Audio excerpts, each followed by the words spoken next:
hopefully give you a fun tour, and one that you'll come back with some information about kind of the rich and famous here in Medfield and who's been here in town. And appropriately, we'll start with Lowell Mason. And again, if you haven't had the opportunity, when the tour ends, walk down the kind of greenway there by the fence, and you're able to tour through at least the first floor of the Lowell Mason house and get to see what's going on about there.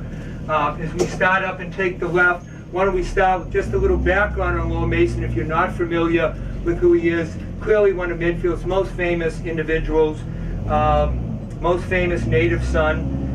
He revolutionized music education, was in constant demand as a lecturer. He published many collections of sacred music, sold hundreds of thousands of copies. His name was a household name throughout the country. His song, Nearer My God to Thee, as you know, when the Titanic was sinking, was probably the last music that people heard before they went into those icy seas. He was director at age 16 of the Unitarian Church Choir. He founded the Boston Academy of Music, the very first music school in America. That first year he offered free singing lessons, 20 child in Boston, and 1,500 kids showed up to take part. He petitioned the Boston School Committee to begin teaching music in the public schools. And remember, before this time, music would have been taught by private tutors. It was not in the schools. And the Boston School Committee says, okay, you can try it, but we're not going to pay you a salary. He did it for the first year at no cost. It was so successful. The Boston Public Schools began music in the school system, and today music is in the school systems of every school in our country. He worked with Dr. Samuel Howe in the Perkins Institute of the Blind to teach music to the blind. He received the very first degree of Doctor of Music of anyone in America.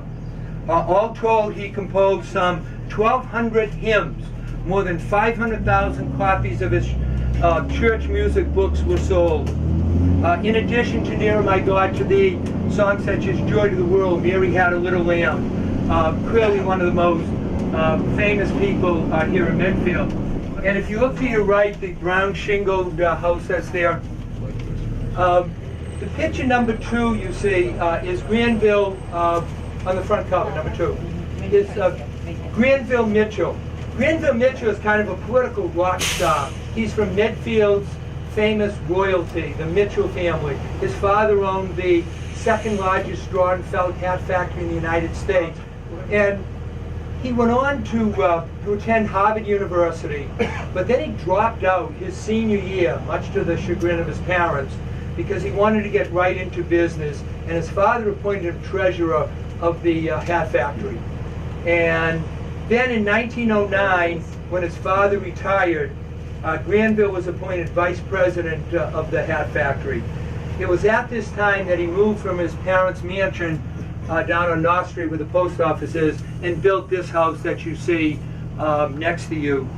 And at the age of 31, he was on top of the world. He had a bright future ahead of him, and then unfortunately the influenza hit. And as you probably know, in those 2 months of September and October of 1918, some 78,000 people in our country died in those 2 months of the influenza, including Granville Mitchell and 18 others that were here in Medfield just in that 2-month period. So it came to kind of a tragic end. His kind of claim to fame a little bit is when he turned 21, which was then the voting age. He ran for selectman here in Medfield and became the youngest selectman at the time ever elected in the state of Massachusetts. And if you, as we're going to make the turn here, we're going to jump to number 4. And you see a picture of John F. Kennedy. And here's the Medfield tie to John Kennedy. As you know, Kennedy was in World War II, and he was commander of a PT boat. They were small plywood, fast-moving boats used in the South Pacific against the Japanese. And as most of you know the story, running with lights out in the middle of the night, his PT boat was cut in half by a Japanese destroyer, instantly killing 2 members.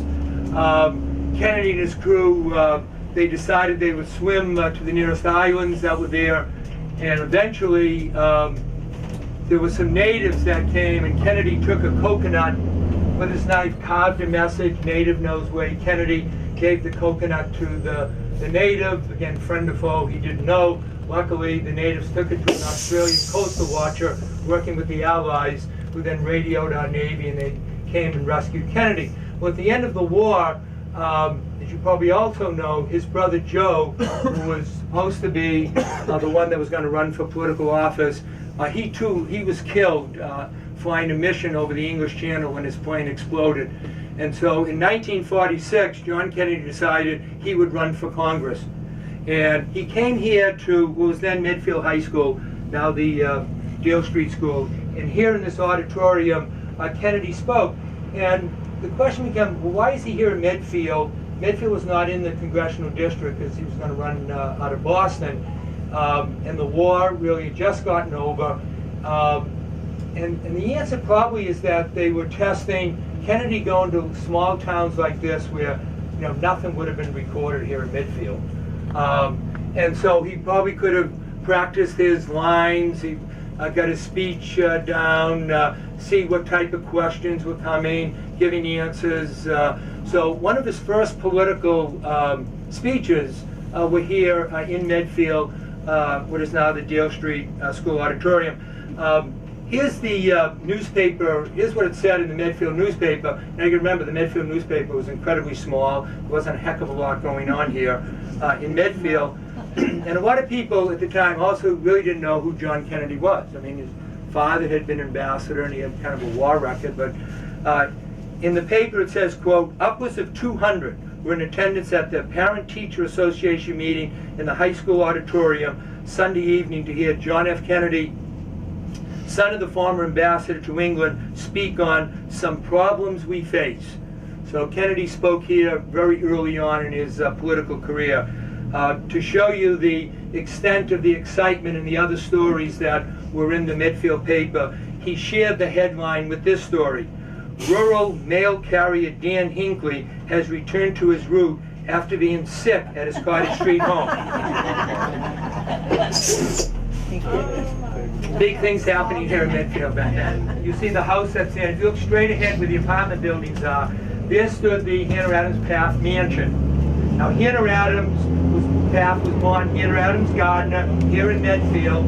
She was the grandniece of the famous Hannah Adams, and she married the famous and wealthy Boston brewer Jacob Pfaff, who had the Pfaff Brewing Beer Company in Boston. They were quite wealthy. They were kind of with the who's who of the Boston social world that was here.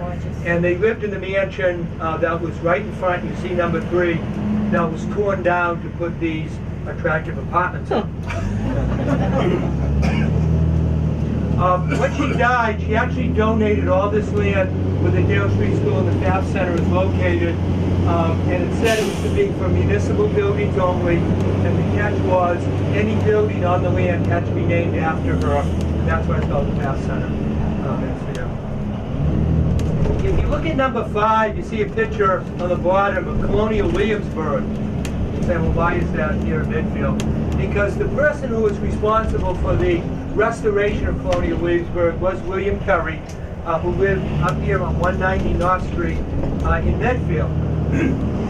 Now, William Curry was one of the most famous architects, and he undertook the what became known as the greatest historical restoration project ever undertaken. And he was responsible for restoring Colonial Williamsburg, which was the second capital of Virginia. He spent 11 months on that work that was there, and he was able to present it to philanthropist John D. Rockefeller, who agreed to undertake the entire cost of the project. And in 1927, historical restoration was really a new concept in architecture. And Perry really develops a name to restore property rather than demolish it, to restore it. And Perry had been trained in Harvard and MIT, and when he went down to Williamsburg, it said the buildings down there were in a dilapidated state. He found many of the buildings abandoned, the doors were open. Many of his patents that he used today are used by the National Park Service as their standards of historical preservation. Perry also, if you notice our town public library, he designed the Medfield Public Library in that colonial Williamsburg style. So that's why that style is there. So that was also designed by Perry. And he lived right here at 190 North Street. You can see a picture of James Plimpton. James Plimpton is famous because he is the inventor of the roller skate here in Medfield. And he was born and brought up on 230 North Street, which will slowly go by up here. He went to school here at the North School in Medfield. He was always a tinkerer with machinery and things like that. And at age 32, he was in New York City, and his health really began to deteriorate. And the doctors told him he needed to be outside, get the fresh air. And he took up ice skating. And he used to skate on the ponds in Central Park. Well, then naturally, when the warm weather came, the ice melted, he still wanted to be out. Here's his home coming up here on the left. You can see the barn, and the White House is where he was born and brought up here on 230 North Street. This is the James Plimpton home right here. And so using the concept of the ice skates, he invented a new invention called the power skates. And he had the patent for it, and he became very, very wealthy. The skates took off. They became a national craze. And eventually, after the 20-year patent was up, all kinds of other people began to get involved in the roller skates and the skating rinks. But he amassed quite a fortune because of that. And if you look on your left, this is all the Norfolk Hunt Club we're going by. President Roosevelt was married, and they had one daughter, Alice. 2 months after Alice was born, Mrs. Roosevelt died. The same day, Roosevelt's mother died. So he lost both his wife and his mother on the same day. He was grief-stricken. He turned over 2-month-old Alice to his sister and to take care of, and he went west to South Dakota, where he stayed for 3 years trying to get over his grief. He returned after 3 years, remarried, took Alice back in. You can see the family eventually had a number of children. But the story goes, Alice was really quite a handful. And the great quote that President Roosevelt had, he said, quote, "I can attend to Alice, or I can be President of the United States. I cannot possibly do both."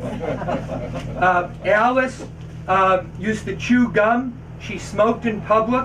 She carried a snake to parties. She ran up debts playing poker and buying clothes. She clamored for the limelight, and she got it, and she became the first female celebrity of the 20th century. She also loved horses, and she loved to come here to the Norfolk Hunt Club, which we just went by. So she would have been a visitor here to the Norfolk Hunt Club, Alice Roosevelt. So here's her tie to Medfield.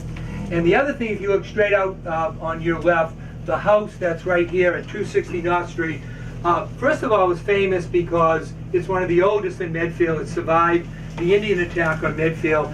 But its claim to fame also surrounds the events just before the American Civil War. As you know, the Fugitive Slave Act had been passed, which now said that the slave owners could come up here into New England or anywhere, and any runaway slaves they could bring back to the plantation. And so the slaves now had to get to Canada for freedom. And so you had a lot of stops, what became known as the Underground Railroad. And 260 North Street was a very busy stop on the Underground Railroad. Here lived Ellis Allen, who really should be in the history books, an incredible abolitionist. But he invited out, and he became good friends with two people that are in the history books. And one is William Lloyd Garrison, one of the strongest abolitionists in American history, the author of The Liberator, the abolitionist newspaper, the founder of the first abolitionist clubs that were formed here, anti-slavery societies in America. And William Lloyd Garrison and the other, Frederick Douglass, the former slave who bought his freedom, published the autobiography of Frederick Douglass. The two of them were out here a lot. This was a stop in the Underground Railroad. They were planning speeches here. Ellis Allen, Garrison, and Douglass were making the circuit with the abolitionist movement. There's a great story, and not everyone in Medfield, not everyone in Massachusetts agreed with the whole issue of abolition. And there's a story that Ellis Allen used to get the Liberated, Garrison's newspaper, delivered to the Medfield post office. Well, the postmaster was not in favor of abolition at all. And so when Ellis Allen came down to pick his newspaper up at the post office, the postmaster would take tongs, and he would pick the Liberator up with the tongs, and he would hand the Liberator to Allen with the tongs, because he was not going to touch any paper that Green Lord Garrison wrote. So this really is a very famous spot in the abolitionist movement and the Underground Railroad. If you look at number 9 in the inside, the beautiful mansion that's there, that's the Donley estate, and which is actually in Dover. The land was both in Medfield and in Dover. And as we get close to that Dover line, I lose a lot of my knowledge and authority. When I get into Dover, I'm not as good. I'll pick it up when we get back into Medfield. But a little bit, there's a great story here that ties into very colorful mayor, congressman, governor of Massachusetts by the name of James Michael Curley. And first of all, on the Donleys. In 1921, Edward and Mary Donley purchased prime real estate in Boston at 63 Commonwealth Avenue. And they also bought 2 summer homes, one in Cohasset and one here in Dover, Medfield.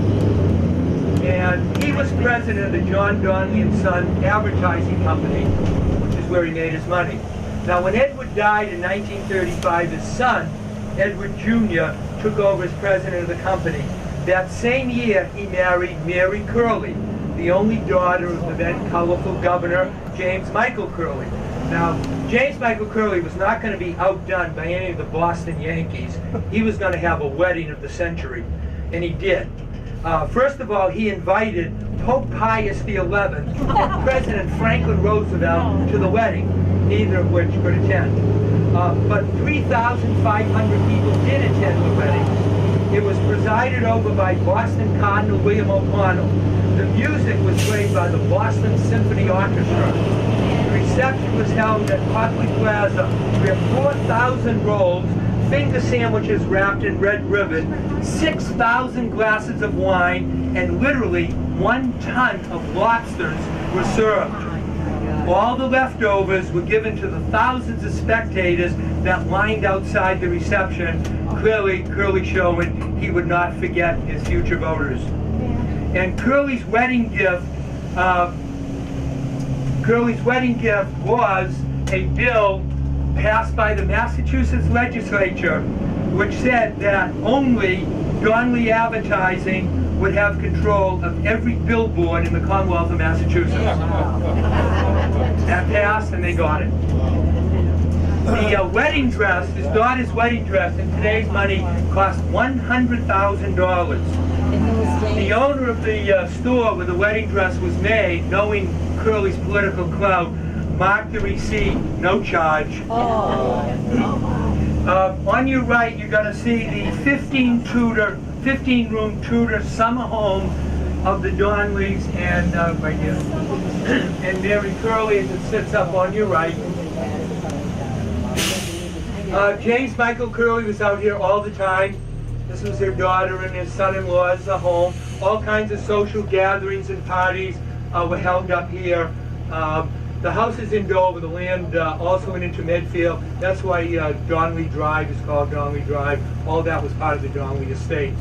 We're going to take the left up here. Many of you will remember Bob Larkin, realtor, original owner of Larkin's Liquor Store, where that cowboy hat, Medfield Selectman. He told me a great story because Mary Curley used to come down to his liquor store, Larkin's Liquor Store, often, and it appears that she probably had a few of the beverages before she came to the liquor store. But on her way back, she used to get into so many car accidents along Harding Street here on the way back that the trees were all dented all along Harding Street, and the locals called them Donley marks. Now, Mary Curley died at the age of 41 in 1950 of a cerebral hemorrhage. The same day, her brother Leo, only 34, died of a heart attack. So both died that same day. Curley, as you know, was one-term governor of Massachusetts, two-term United States representative, and four-term mayor of Boston. He was re-elected mayor of Boston while serving time in prison for a felony conviction. So he was in prison and they still re-elected him. He died in 1958 in what is believed to be the largest funeral ever held in the city of Boston. There's two people I want to talk about, if you talked about the rich and famous of Medfield, that we're not going to be able to get to because they're on the south end of town, and time just does not permit that. But I have a few seconds here. I just want to mention them briefly. The first one is Hannah Adams. And Hannah Adams grew up on 49 Elm Street, right next to the Wheelock School. And she is best known as the first female author in America to be paid for her work and to actually put her name on her works. Back then it was called undignified for women to be writers. And she said, I don't care. She put her name on the book and she published a number of works, mainly history. She wrote a history of New England, a lot on religion. She wrote a history of the Jews, for example. So she became very well known. She also, as a young girl, gathered other young females that were into writing. They wrote poetry, and they got together and formed a club. And that, according to our records, is the very first women's club ever in America. And she was the founder of that. Today, the Hannah Adams Club here in Medfield is named after her. So clearly, one of the most famous people in the country, being the first female author in America. You see a picture of Medfield Girl Scouts that was taken probably in the early 1920s. And one of the individuals we're going to talk about is Mrs. Evelyn Bing. Because Mrs. Bing became really one of the pushers of the Girl Scout movement here in Medfield, and very involved, and because of that she became known as Captain Bing, captain of the Girl Scouts. And we're going to stop at her home, and the land that she owned abutted the Norfolk Hunt Club, and she used that as a camp area for the Girl Scouts. It became known as Treasure End. That was there. And Mrs. Bing was very much a Boston socialite. She married a British socialite. And when World War I broke out, he went in, because the British were into World War I much earlier than was the United States. And he went into World War I, and about 6 months later he was killed in the war. She became a widow at a very young age. And they had the property out here in Medfield. She was an equestrian. She loved to ride, which was the reason she came out here with the Hunt Club that was located up here. I want you to notice the house coming up on the left, and they've done a lot of work. They've added on greatly, and they've done like a ton of work on this house. But here's where Mrs. Bing lived, and she died in 1981, and the Cronin family actually bought the house and became historic caretakers of this house. And Barbara Cronin tells a story that I'm going to repeat. You look at this tree in the front. This is like my favorite tree. It clearly is one of the largest and oldest in all of Medfield. And Barbara would tell a story that whenever we had a hurricane or blizzards or something, she said her phone would be ringing off the wall, people saying, "How is the tree? How is the tree?" She said just once, I'd like to ask, "How are you?" Not just how is the tree. We actually have Barbara with us here right now. But you can see they're doing all kinds of work to the house as you go by. Mrs. Bing was active here in the town. She was on the school committee, very generous. Again, the Scouts used her land. And she used to actually give every graduate of Medfield High School a new watch. Right up until when my sister Nancy graduated, they stopped doing that. My sister Nancy has never forgiven Mrs. Bing. And no matter when I see her, she talks about the year before they stopped giving the watches. So she never got a Mrs. Bing watch. The other person I want to talk about, most famous, is Walt Disney, that everybody knows about. What's the Medfield tie with Walt Disney? Well, Walt Disney, the Hollywood producer, he actually came out to Medfield several times to visit his friend Justin Dart Sr. And he owned Holiday Farm. Holiday Farm is on Elm Street, just past the Wheelock School, where the soccer fields are, that area that sits up there. And Justin Dart actually had a makeshift airfield where the soccer fields are. And Disney would come out. Now, the name Medfield, the town Medfield, there's no other town or city on this planet with the name Medfield. We're the only Medfield on Earth. Now, there's a Medfield section of the city of Baltimore. There is a Medfield Estates housing development down in North Carolina, and there's numerous streets named Medfield, but no other city or town. So when Disney came out here, if you know a lot of his movies, Flubber, Absent-Minded Professor, Robin Williams did a remake of Flubber. They used Medfield College, and that's where Disney picked up the name when he came out here to see Justin Dart. Now, Justin Dart Sr. was president of Dart Industries. He married Ruth Walgreens, the daughter of Walgreens, the founder of the drugstore chain Walgreens. He became known as the boy wonder of the drugstore industry, and he's the one that came up with the concept of having the pharmacy part of the drugstore in the back of the store, forcing you to walk through the store to see what else you could buy in the drugstore.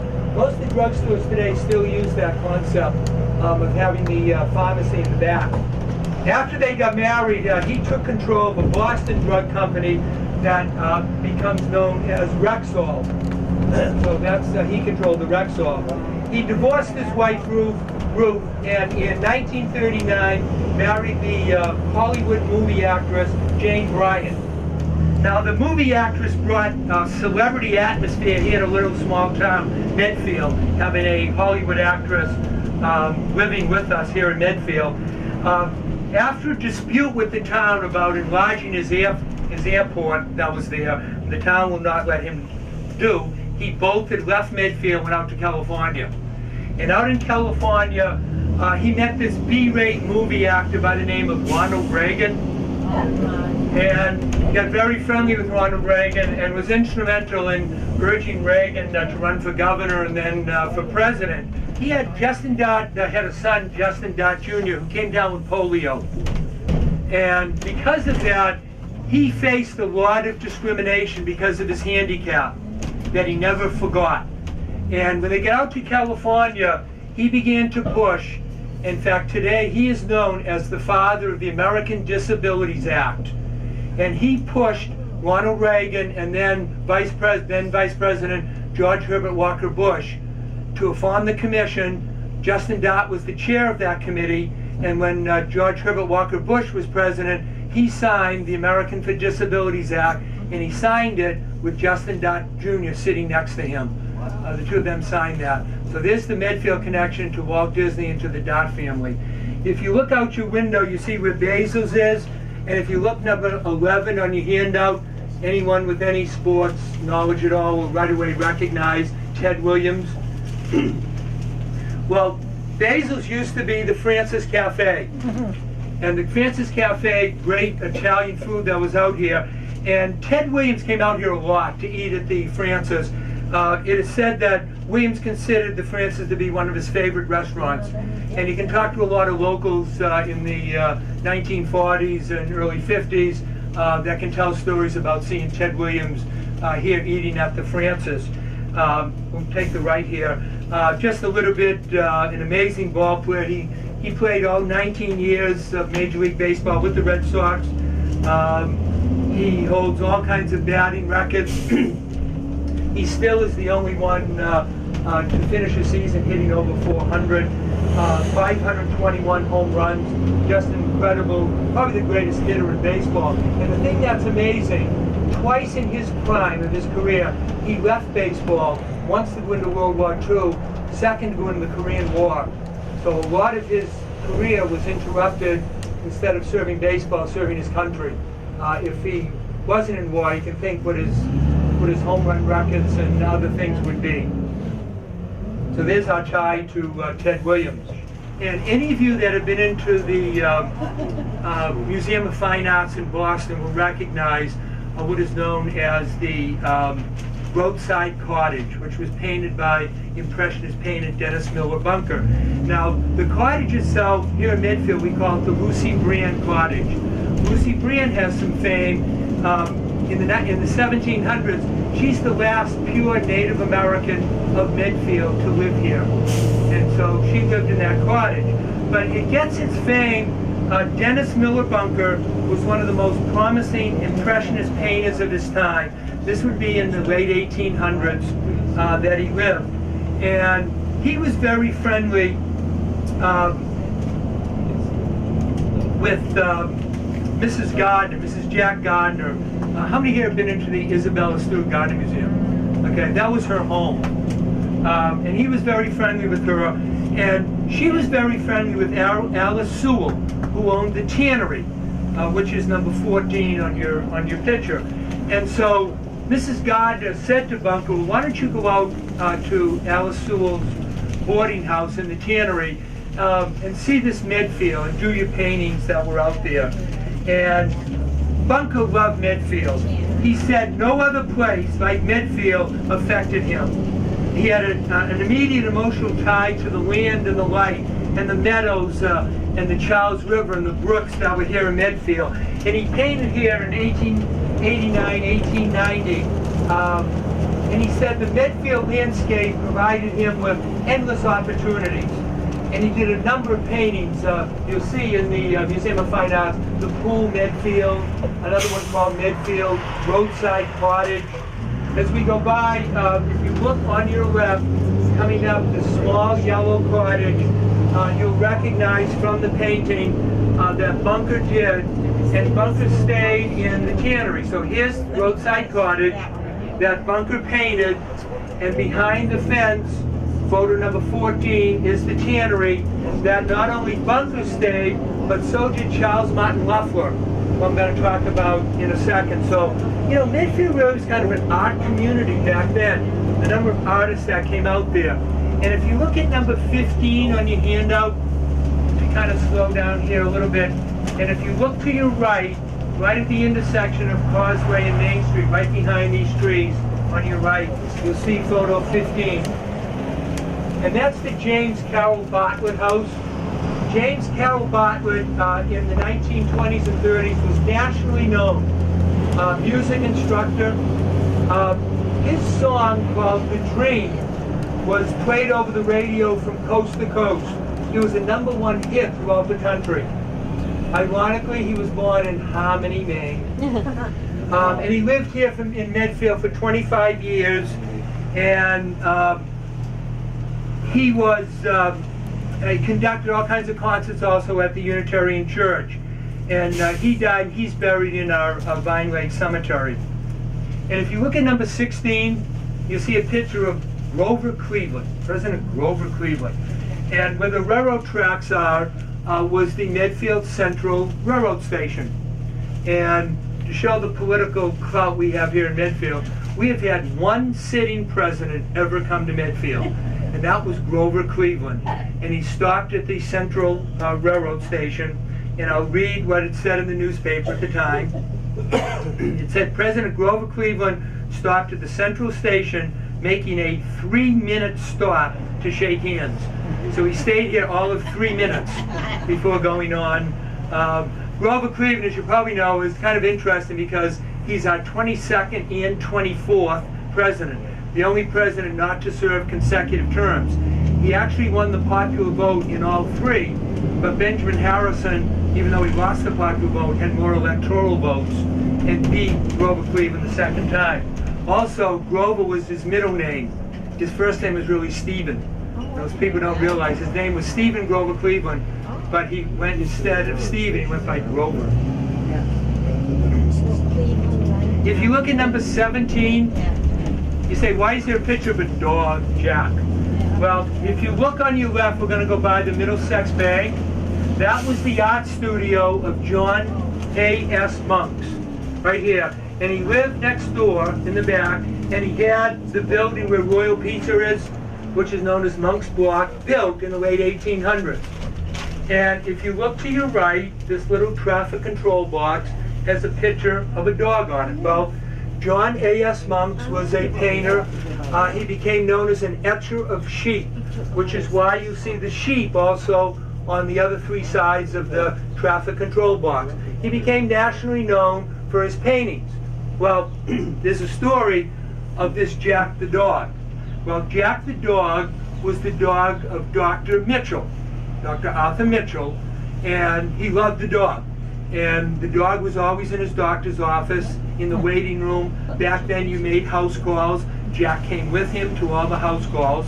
And the story goes that we had this massive flood, weeks of rain, and the rivers were all overflowing. And the doctor went down to the river, and he was by the river's edge. And he slipped and he fell in. And the current was carrying him downstream. And somewhere down there he was. And the dog Jack dove into the river, and the doctor said he actually went under twice. And he was able to hold on to the dog, and the dog pulled him to the side, and the doctor felt the dog saved his life. And because of that, he contacted the painter Monks and said, I want you to do a painting of my dog, which we now have in the Medfield Historical Society.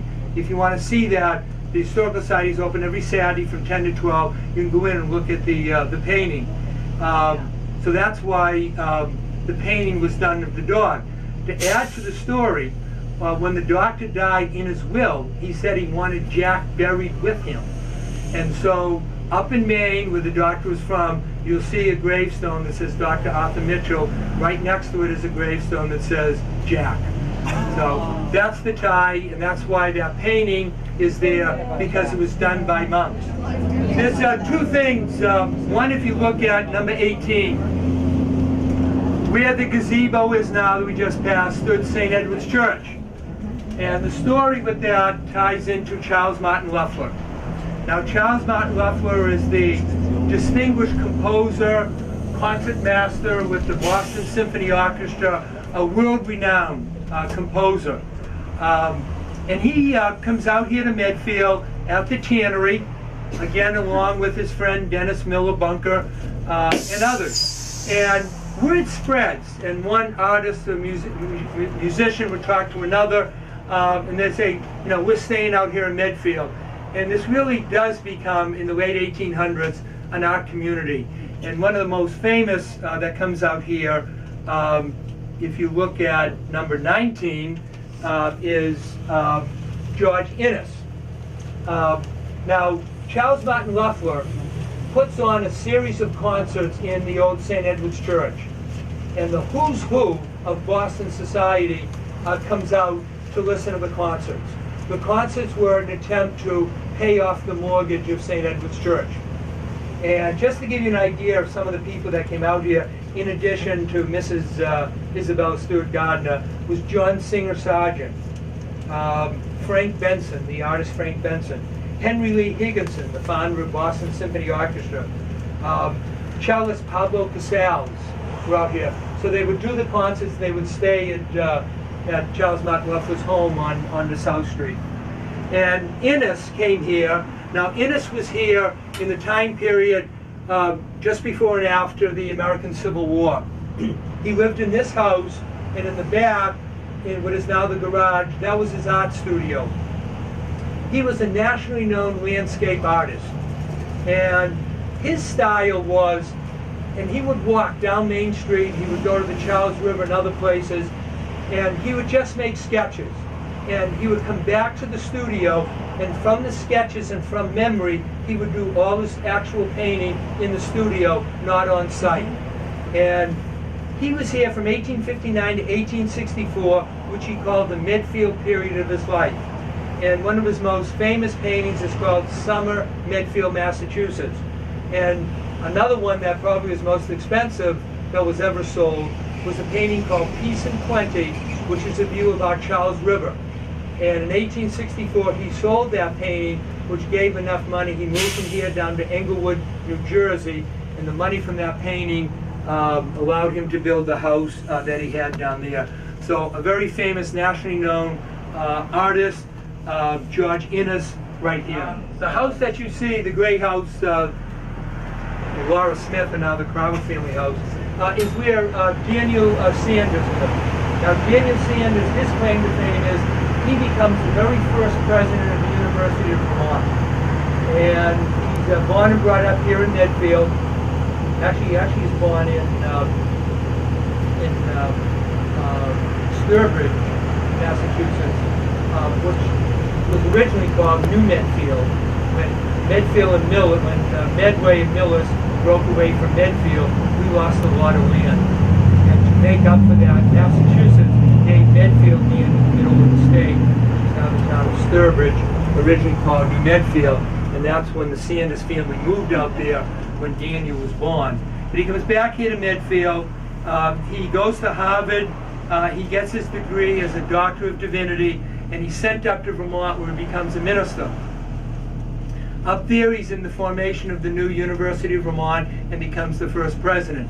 Then in 1812, as you know, the British occupy Lake Champlain and they begin shelling the campus because the colonial Continental Army are using the barracks, the dorms as barracks.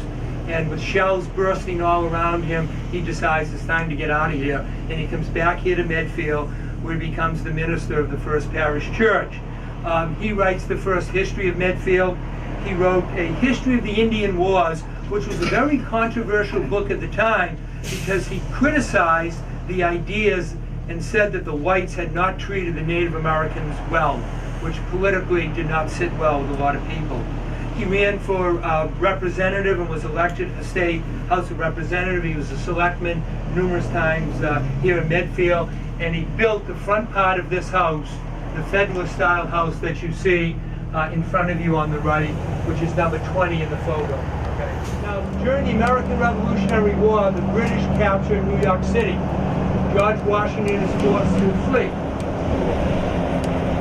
And he's not quite sure what the British are going to do. And so he gets Nathan Hale, and he wants him to spy to find out what the British are doing. And Hale knows if he's captured, the penalty will be death by hanging. And so he goes down there in disguise. However, he's in a tavern in New York City, and he gets recognized by one of the British soldiers as Nathan Hale, who turns him over to the British authorities. And the next day, he's put on trial, found guilty of spying, and he's brought up to be hung. And here's the line that I'm sure you remember from your high school history. When asked if he had any last words, his quote was, "I only regret I have but one life to give to my country." And he was hung. And he becomes clearly an American hero. In fact, in 1985, the state of Connecticut officially designated him the official hero of Connecticut. He stayed here, we can document, in the Clock Tavern. Amos Clark Kingsbury, which is the official name of Medfield High School. Amos Clark Kingsbury grew up across from Kingsbury's Pond, that house that's there. Graduated from Medfield High School in the class of 1916. And then went into World War I. He fought in every major battle of World War I, came out and came back here to Medfield, and he was involved with the founding of the American Legion, Beckwith Post 110, here in Medfield. So he's a charter member there. But here's what's unusual with him and ties in the art connection. And he really never had any art experience before that. But in 1928, he founded the Medfield School of Art in the barn next to his house down there on Spring Street, where they trained students to recognize their own creativity in art. And the school stayed open until 1932. And then in 1936, he used this soldier's bonus to rehab the ancient cow barn that was there, and they fixed it up, and he opened what was called the Wayside Art Museum, that he later called the Medfield Art Gallery.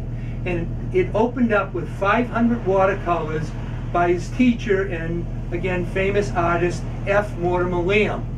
And that first year that it was open, some 2,000 visitors came to visit that, which in a small town of Medfield in the 30s is really quite remarkable. He served the town of Medfield as collector of taxes for some 30 years. In 1955, he married Blanche Marchionette, that owned all this property right here.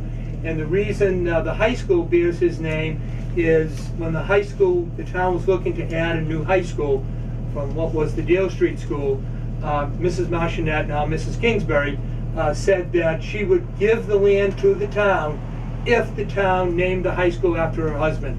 The voters thought about a third of a second and said yes. And so Medfield High School is now officially Amos Clark Kingsbury High School. And if you look next to you as we begin the trip out, is Tilden Village, named after William Tilden. William Tilden, born here in Medfield, he's an historian and a musician.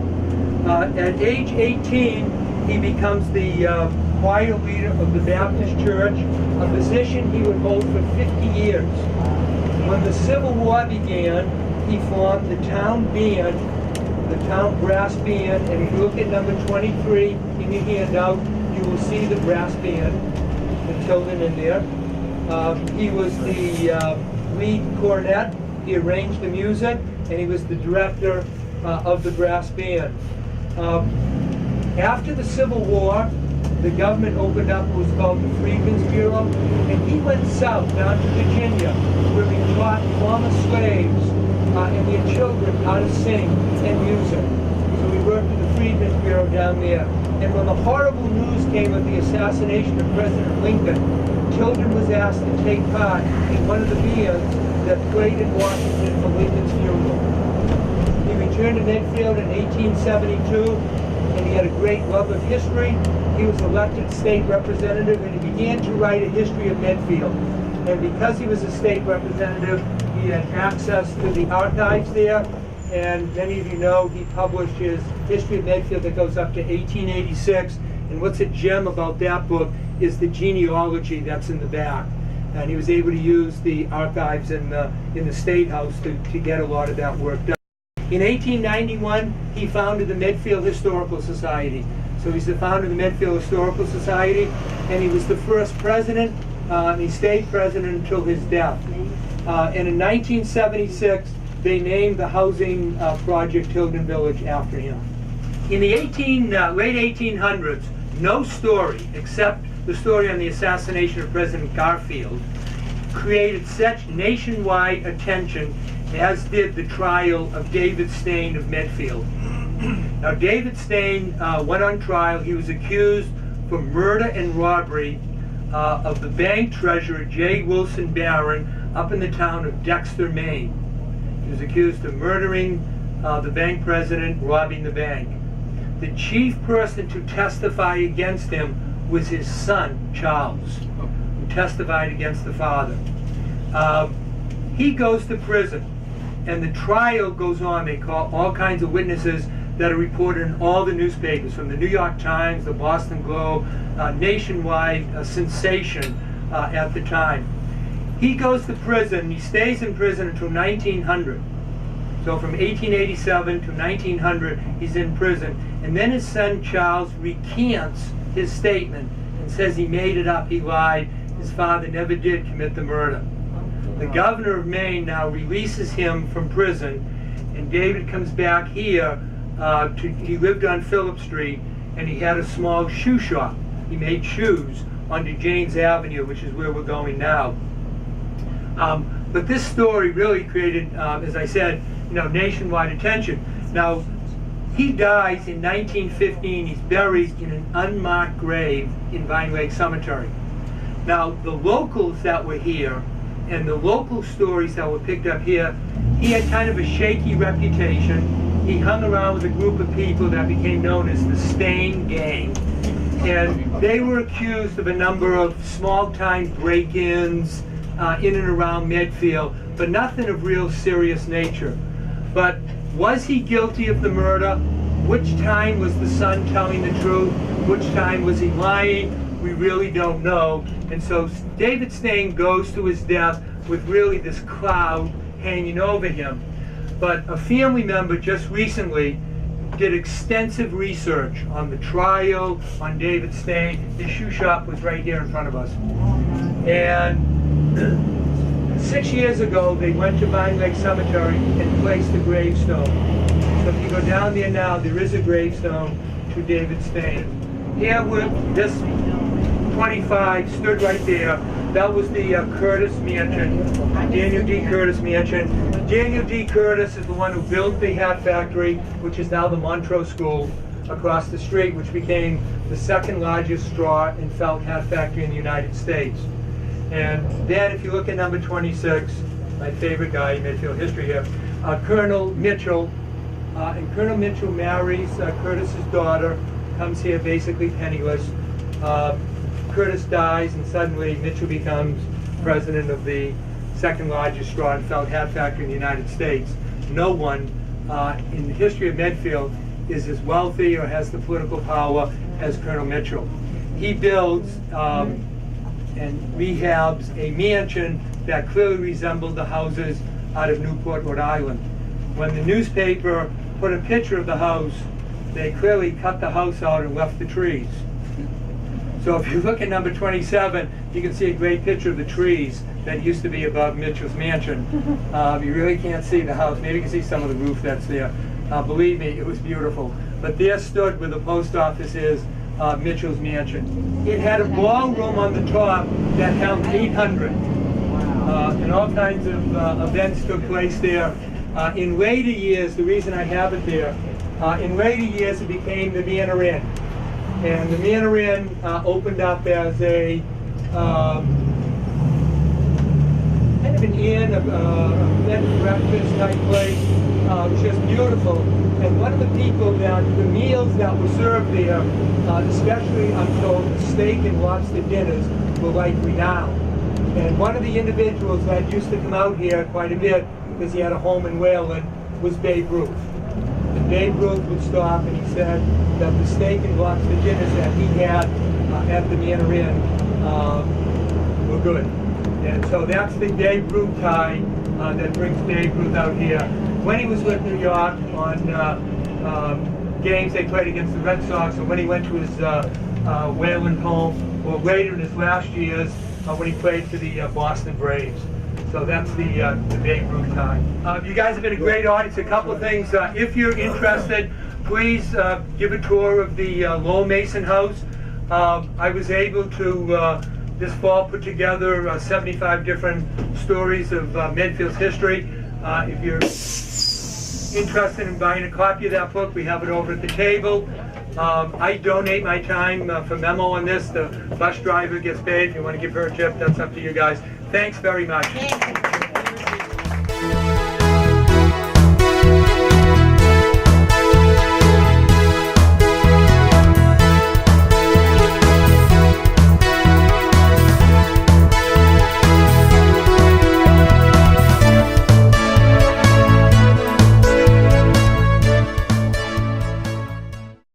Hi, I'm Geraldine Warren, and you're watching Medfield.tv. Access to our community.